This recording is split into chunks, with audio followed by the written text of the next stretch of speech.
Good day, everyone. We are Pa Tor Group, and we will be presenting to you our paper about direct investment and collaborative strategies. The following are our group members,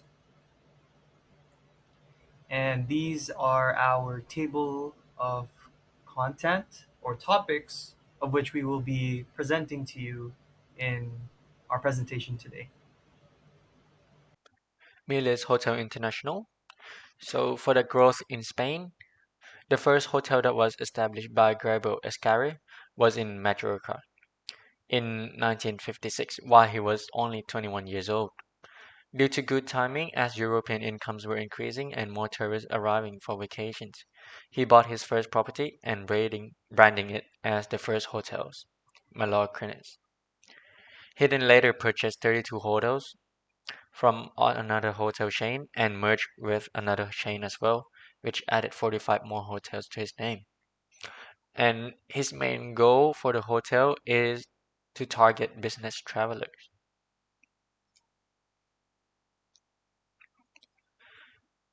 For that international expansion, since Mille took over the TRYP, they have also acquired 8 leased hotels in Tusnia and 3 management contracts in Cuba. With the experiences from Spain, they were able to establish their first international hotel in Bali, Indonesia. However, this didn't come easy as they were having complications with their supplier. For Cuba, they operate 34 hotels in total in Cuba. However, this slowed them down to break into the US market due to conflicts between Cuba and the US at the time. And Milia had to prove that their hotels does not exclude US citizens from staying there. So they were able to get into the US markets.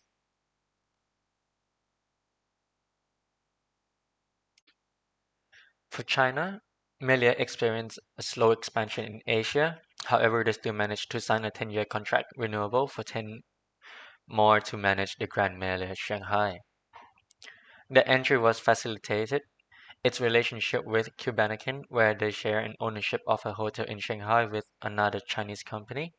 However, due to some complications, the deal were cancelled and the hotel is now operated by the Swiss chain Kempinski.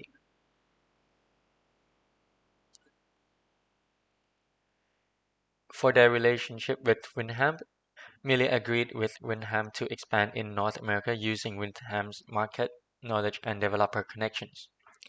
They sold their TRYP brand to Wyndham, but they retained ownership of the real estate that they owned. Wyndham benefited by enhancing its reservation offerings in Europe and Latin America. And TRYP, which is now owned by Wyndham, has expanded to other 21 countries. International hotel operating modes. Production and consumption can be separated. This is called soft services. Hotels are in one of these soft services. High investment cost and possibility of separating ownership and management. Some part of services of hotels are managed by third parties. And to classify hotel operating modes, we have to look at these 4 topics. The daily operation of the hotel, which is hiring and securement of supplies. Physical assets, which is main property ownership. Organizational, routine, and tacit elements of the company. And lastly, codified assets, such as brands and reservation systems.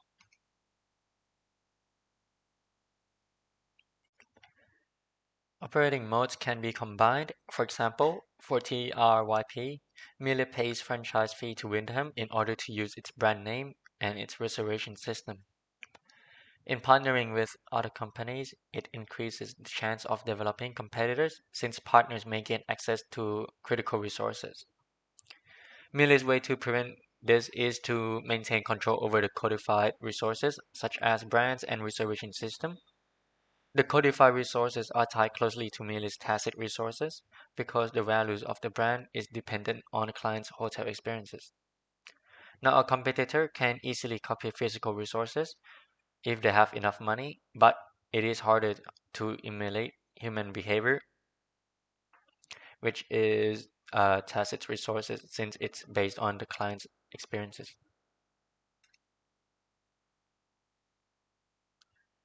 Melia's evolving operating modes. Melia has utilized various operating modes for its hotels, but in its early stages it lacked the discretion to choose freely. Escarri had built a positive reputation through 30 years of his expansion in Spain before going internationally. Acquisition of hotels allowed Milius to expand its hotel portfolio with share or no capital investments. Their decision to grow is driven by economies of scale. This allows them to handle larger hotel portfolio more efficiently. Milius now and in the future. Milius currently consists of many strong hotel brands where the maintenance for each brand is important because of existing brand recognition when Milius took them over. Since Melia name is associated with luxury hotels, the company decided to include Melia in almost all of its brand. Melia used alliance with local or international partners in their recent expansion, where the partner would own and develop the properties while Melia take places in design and the subsequent management of hotels. Melia's reservation system has benefited its operations in countries with high inflation and problem with currency conversion by allowing to receive payments in hard currency. All right, so we move on to our next topic on why export and import may not suffice. And there are six advantages as to why companies locate production in foreign countries than to export them. Number one is when production abroad is cheaper than at home. Number two, when transportation costs are too high for moving goods or services internationally. The third one is when companies lack domestic capacity. Fourth is when products and services need to be altered substantially to gain sufficient consumer demand abroad. Five is when governments inhibit the import of foreign products. Six is when buyers prefer products originating from a particular country. Now, we will move into the six actual reasons as to why export and import may not suffice. Number one, when it's cheaper to produce abroad. Companies may choose to manufacture their products or services in foreign markets if it is less expensive than manufacturing them in their native markets. For example, in Turkey, vehicle production is often less expensive due to low labor expenses and longer working hours than in many home countries. And as a result of that, numerous automakers and parts suppliers have set up shop in Turkey to serve the expanding market. The second reason is when transportation costs too much. Transportation costs are an important factor in determining the viability of exporting goods and services. In general, as distance grows, so do transportation expenses. And when transportation costs are high in comparison to production expenses, it becomes difficult for businesses to build profitable export markets. And certain products and services may be impractical to export due to transportation expenses, particularly when these costs are high in comparison to production costs. However, products with negligible transportation costs, such as watches, can be exported more readily and with minimal changes. The third reason is when domestic capacity isn't enough. A company with excess capacity can effectively export its products as long as the excess capacity exists.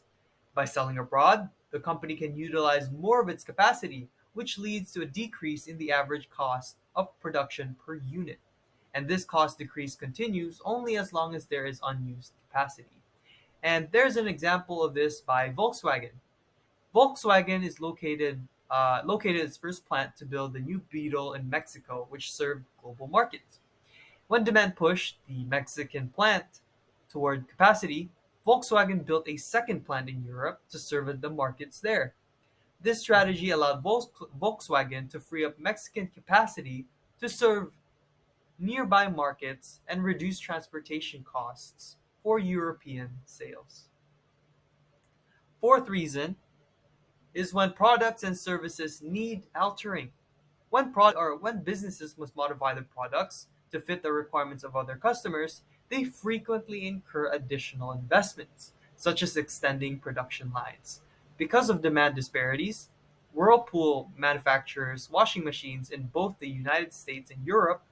Top-loading large-capacity machines utilizing 110 volts are more prevalent in the United States, whilst lower-capacity front-loaders using 220 volts are more popular in Europe. Whirlpool may adapt to the individual demands of each market by manufacturing in both locations. The fifth reason is when trade restrictions hinder imports. Import barriers can still be a problem for businesses, prompting them to explore producing in other nations. High import levies on fully finished cars, for example, have led numerous uh, automakers to build or assemble vehicles in India. The decision to produce numerous the decision to produce overseas should consider issues such as the market size of the country, imposing the obstacles and required scale of production technology. Import limitations have been crucial in recruiting vehicle manufacturers to Brazil's enormous market, whereas Central American countries with smaller markets have had limited success in attracting investment through import barriers. However, due to their efficient small scale technology and markets, businesses needing lower capital expenditure, such as pharmaceuticals, have effectively drawn direct investment in Central America. And the last and final reason is when country of origin becomes an issue. Consumer preferences play a key effect in influencing production location selections. Consumers may prefer items from specific countries due to causes such as nationalism or the notion that those countries' products are superior. They may be concerned about the availability of servicing and replacement of parts for imported products as well, and as a result, countries such as Australia and the United States mandate country of origin labels on a wide range of products to assist customers in making educated purchasing decisions. Furthermore, organizations that use just in time production processes prefer local suppliers that can produce promptly and consistently. In these circumstances, businesses may benefit from locating production close to where their product will be most accepted.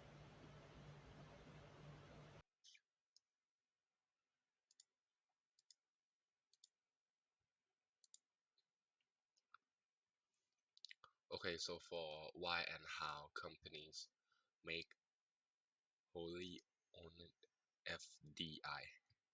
Company prefer wholly owned FDI for controls, protecting their IP, meeting strategic goals, brand consistency, operational effect, efficiency to flexibility, risk mitigation, all in their purview to avoid dependency and drive knowledge transfer. Global expansion ambition it can flutter compliance and standard aboard. They maintain with wholly owned FDI. Their strategy is plain. Company establish wholly owned foreign direct investment FDI by setting up a subsidiary or acquiring an existing business in a foreign country. This involves complying with local regulation, inventing a capital, hiring and training staff, integrating operation with the parent company, implementing tailored marketing and distribution strategies, and managing risk. Continuous monitoring and potential expansion are part of process to ensure success. So now on to why companies collaborate. A reason that company collaborate can be divided into two general motives and intentional motives. So we will first look at the general motives. The first one of this is to spread and reduce costs. Since there is a fixed cost to producing and selling products, company can contract other company to be able to spread the cost around, which will result in the overall cheaper cost for the company. Another reason that company collaborate is for a small company when they team up with each other, they are able to do things that they might not have been able to if they are on their own, since they may be lacking in resources. And but not only do small company benefit from this, the big company can also do as well. For example, the Boeing 787 aircraft, which is a combined effort of companies around the world. As if a single company try to do it, it will be way too big for them to be able to complete. The next motive is to specialize in competencies. One company may be more competent in one aspect than another, but they also are lacking in other aspects. So if they team up with other company that can support the part that they're lacking in, they are able to focus on the part that they are good at and increase its performance furthermore. And the next motive is to avoid or counter competition.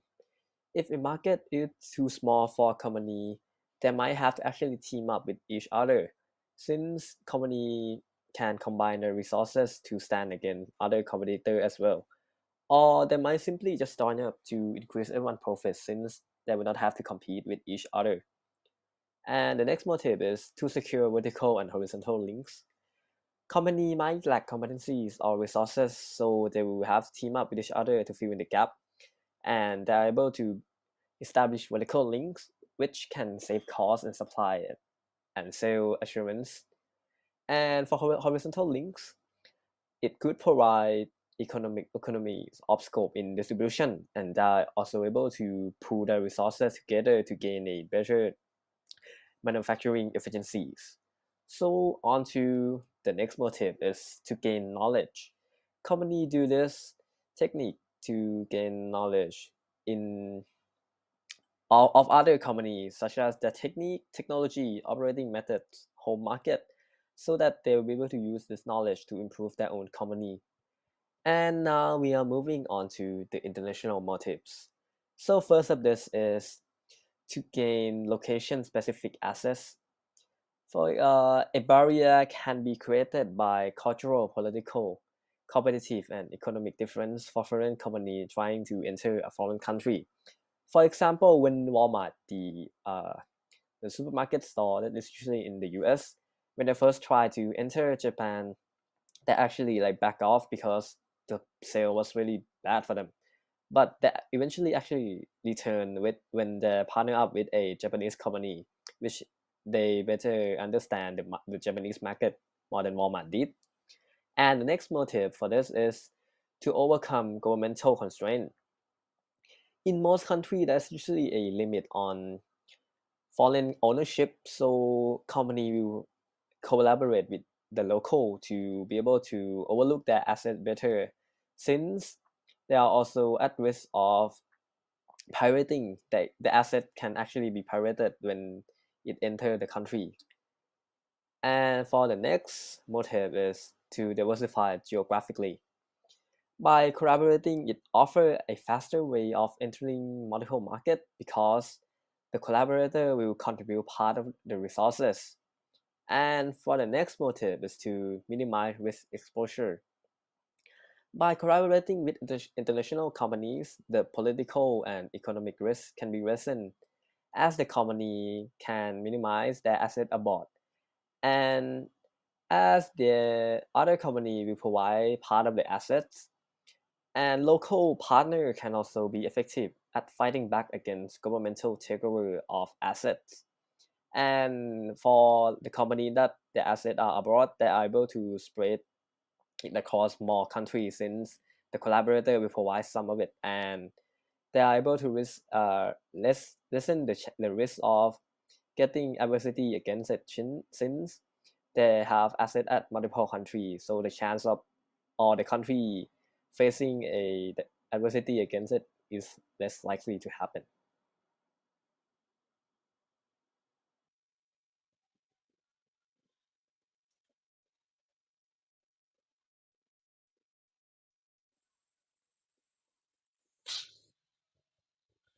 Power of choice and choice of collaborative arrangement.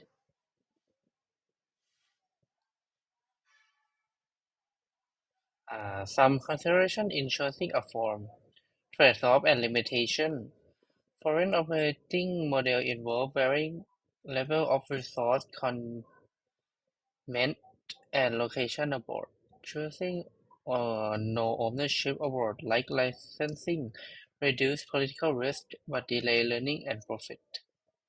Entry into a market can be limited by government action and potential partners. Having a unique resource can empower a company to choose its preferred operation form. Purpose of alliance. Alliances differ based on company objective and value chain placement. Scale alliance aim for efficiency by pooling similar operations. Link alliance use complementary resource to enter new business. Vertical alliance connect firms in different value chain links. Prior company expansion. When expanding internationally, a company must decide on its operating form. Existing foreign operation compatibility with new ones influence the choice. Collaboration become less important when a company already has wholly owned foreign operations. Type of licensing. Licensing can be involved exclusive right over intangible property assets within a specified geographic and area and time or non-exclusive rights. Intangible property include patents, copyright, trademarks, franchise, and method.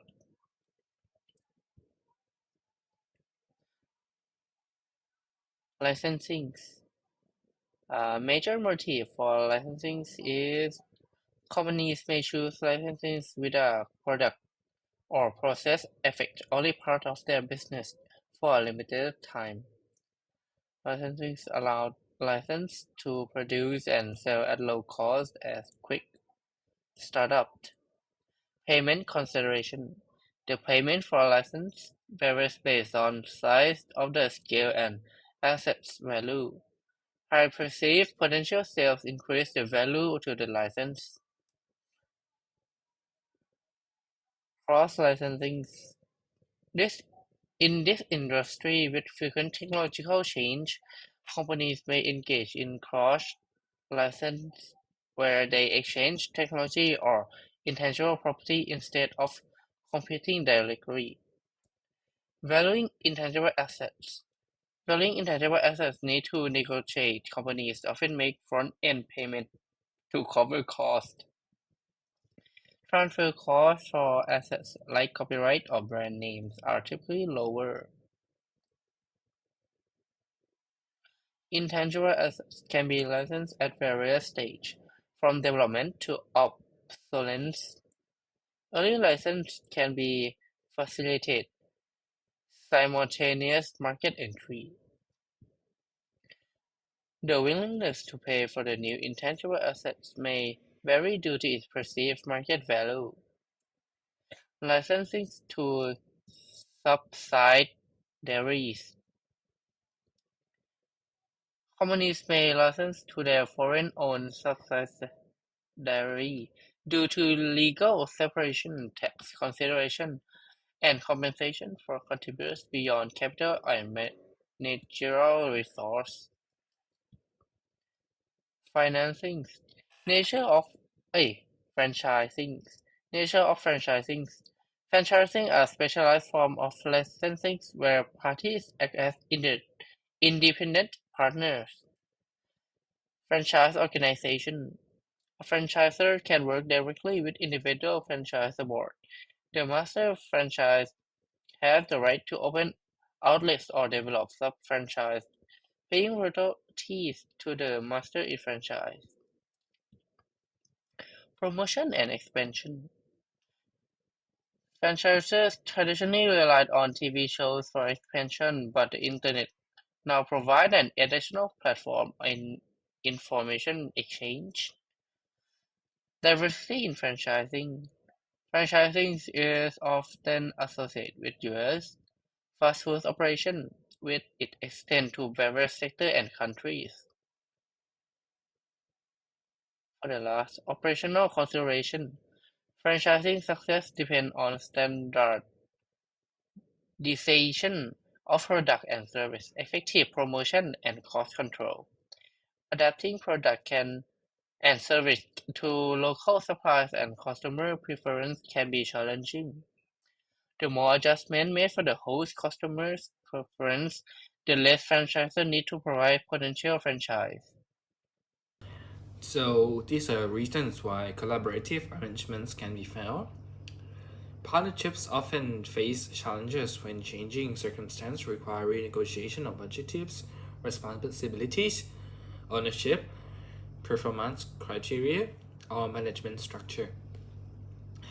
Despite attempts to restructure through renegotiation, many agreements go fail due to the dissatisfaction of at least one partner in agreements. In some cases, one partner buy out the other's share, leading to the solo ownership, while in other instances, company opt to dissolve the partnership.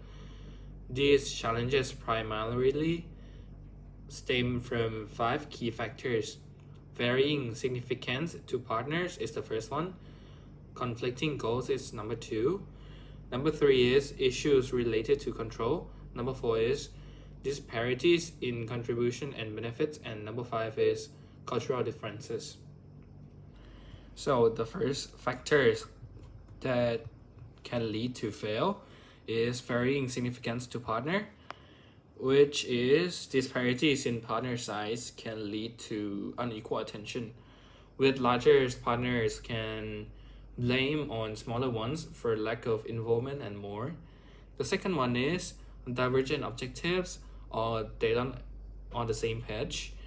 Partners' initial goals may shift due to the market force, leading to conflicts different in reinvestment, dividends, expansion plans, and pricing can cause disagreements. The third one is question of control, or the issue with control. Ambiguity over control, especially in joint ventures, can cause confusion. Issues like decision making, authority, and responsibility allocation can lead to problems. The number fourth is comparative contribution. Partners' capability may change, affecting their expected contribution. Suspicion about unequal contributions can lead to withholding information and weakening collaboration. The number five is culture clash and trust issue. National and company cultural difference can create discord. Varying preference in reporting methods, stakeholder focus, and management style can lead to dissatisfaction, and difference in national cultures can influence trust level between partners. Collaboration may struggle if partners from very different cultures find it hard to work together.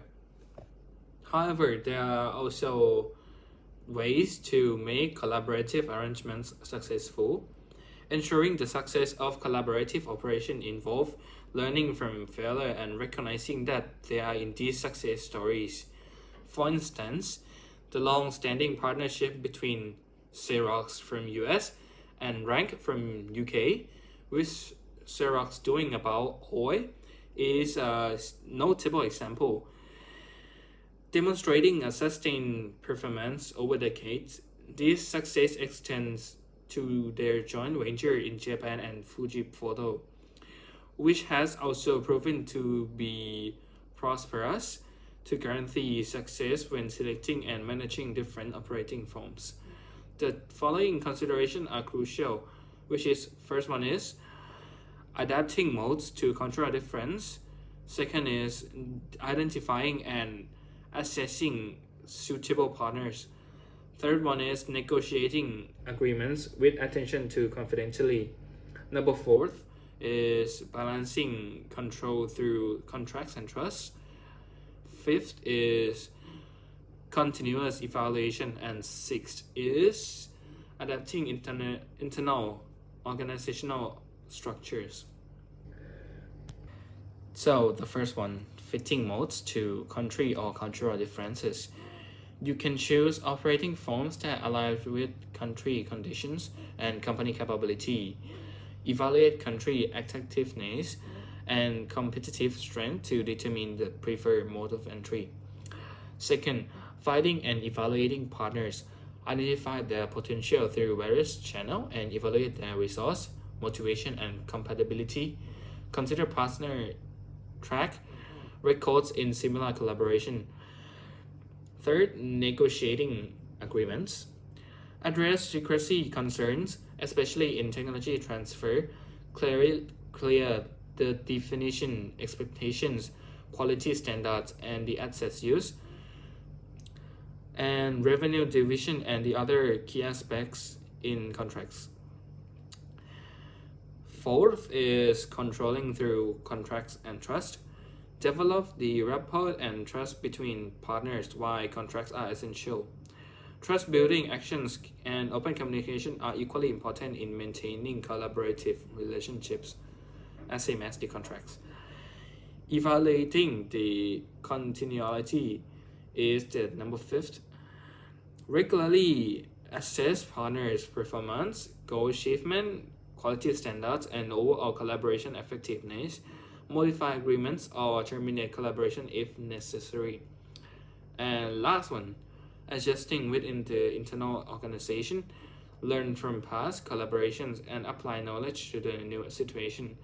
Adjust organizational structures and performance evaluation based on changing collaborative modes. And that's all for the topic about collaborative arrangement way and method to make it successful and fail. So, in conclusion, in the dynamic world of international business, companies like Melia Hotels International explore diverse expansion strategies. Export and import, while useful, may not fully unlock global potential. Wholly owned FDI enables control and strategic flexibility. Collaboration with others can be pivotal, with a choice of arrangement or crucial to success. The outcome of such partnerships, whether they fail or succeed, largely depends on effective communication, shared goals, and the ability to manage and adapt to challenges. Companies must navigate these options wisely to thrive in the global market. So that would be it for our presentation. Thank you and have a great rest of your day.